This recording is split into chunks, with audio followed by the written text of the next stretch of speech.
एक interview board के सामने आप अपने आप को ऐसे कैसे पेश करें जिससे यह लगे कि आपके व्यक्तित्व में जो गुण हैं वो अधिकारी बनने के रास्ते में बाधा नहीं। इसके लिए जरूर हम लोगों ने कुछ तकनीकी चेकलिस्ट बना रखी होती है। मसलन मैं 5 चीजें जरूर जांचता हूं किसी भी इंटरव्यू को, खासतौर से यूपीएससी इंटरव्यू को तबाह करने के लिए। आपका केवल एक बार, आप सभी जानते हैं कि यूपीएससी की जो सिविल सेवा की परीक्षा है उसके कई चरण होते हैं। प्रारंभिक चरण है जिसे प्रारंभिक परीक्षा प्रीलिम्स कहते हैं। उसके बाद मेंस की परीक्षा होती है और मेंस की परीक्षा में जो थोड़े से लोग उत्तीर्ण होते हैं उन्हें मौका मिलता है यूपीएससी के इस बोर्ड के सामने आने का। यूपीएससी का यह बोर्ड आपके व्यक्तित्व का मूल्यांकन करता है। यह एक व्यक्तित्व परीक्षण है या कोई इंटेरोगेशन नहीं है। जिसका क्या मतलब है?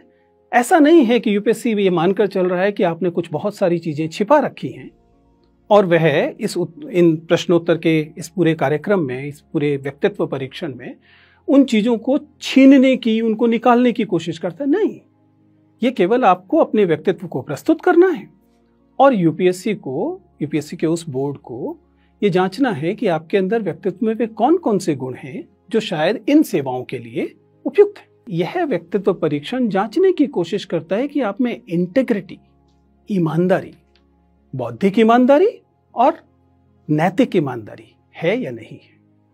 यह परीक्षण यह बताने की कोशिश करेगा कि आप तार्किकता से भरे हुए हैं कि नहीं, आप संवेदनशीलता से भरे हुए हैं कि नहीं। जब आप किसी बोर्ड के अंदर जाते हैं, और ये यूं मैं बात कर रहा हूं यूपीएससी साक्षात्कार की, लेकिन ये किसी भी साक्षात्कार पर लागू होता है, तो आप उससे पहले अपनी एक लिखित जानकारी भेजते हैं। यूपीएससी के मामले में इसे डैफ, डिटेल्ड एप्लीकेशन फॉर्म कहा जाता है। ये डिटेल्ड एप्लीकेशन फॉर्म आपकी पूरी के पूरी जीवन की यात्रा होता है।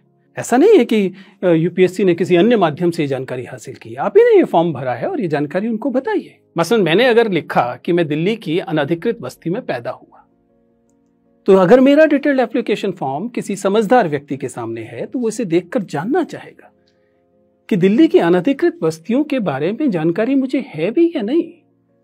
दिल्ली की अनधिकृत बस्तियों में सीवेज डिस्पोजल कैसे होता है।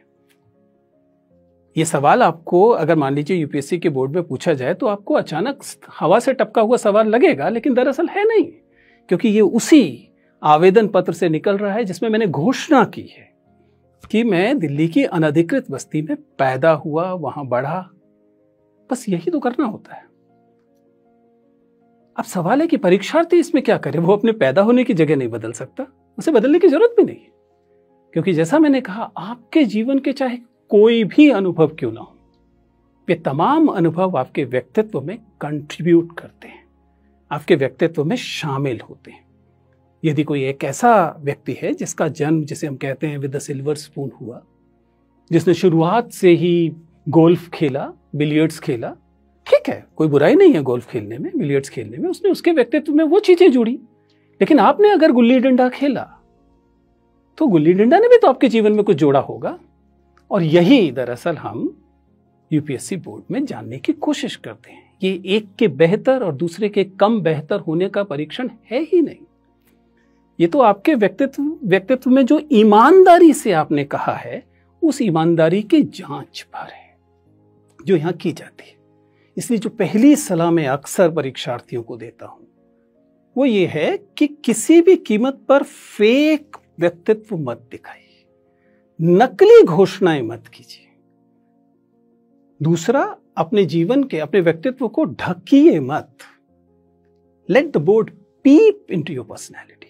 बोर्ड को अपने व्यक्तित्व में झांकने का मौका दीजिए, क्योंकि आपके व्यक्तित्व में ऐसा कुछ नहीं है जिसके लिए आपको शर्मिंदा होने की जरूरत है। एक इंटरव्यू बोर्ड के सामने आप अपने आप को ऐसे कैसे पेश करें जिससे यह लगे कि आपके व्यक्तित्व में जो गुण हैं वो अधिकारी बनने के रास्ते में बाधा नहीं।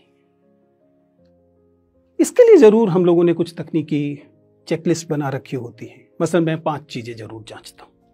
मैं बात करता हूं पोस्चर की, यानी कि आप कैसे बैठे हैं, सिटिंग पोस्चर। मैं बात करता हूं वर्बल कम्युनिकेशन की, वॉइस की, यानी कि आप कैसे बोल रहे हैं, आपकी आवाज बहुत ऊंची तो नहीं है, या बहुत नीची तो नहीं। ध्यान रखिएगा, ये सारी चीजें संयोगवश नहीं होती। एंजाइटी आपकी आवाज को बढ़ा देती है। आप तेज बोल रहे हैं, ये आपके आत्मविश्वास का लक्षण नहीं है, ये आपके डरे होने का लक्षण है।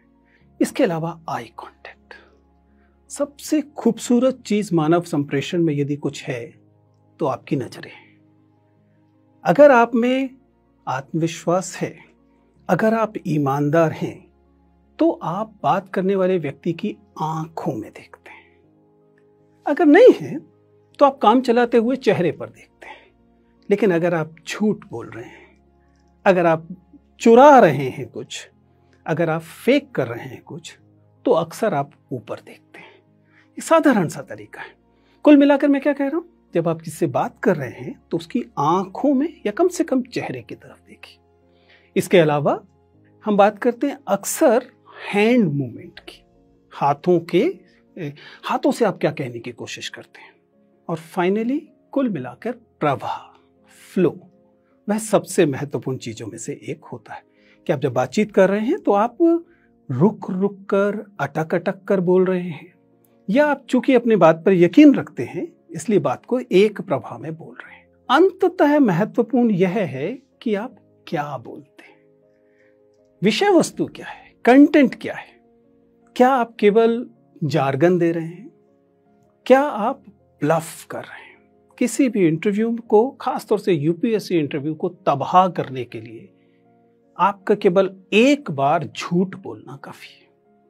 आपको किसी सवाल का उत्तर नहीं पता, और ऐसा स्कूलों में चल जाता है, इसलिए कई बार आदत होती है कि आपको सवाल का जवाब नहीं पता है, लेकिन आपसे पूछा गया तो आपने कहा हाँ पता है, और जब आपने उत्तर दिया तो वह उत्तर आपके अनुमान पर, गेस पर आधारित था।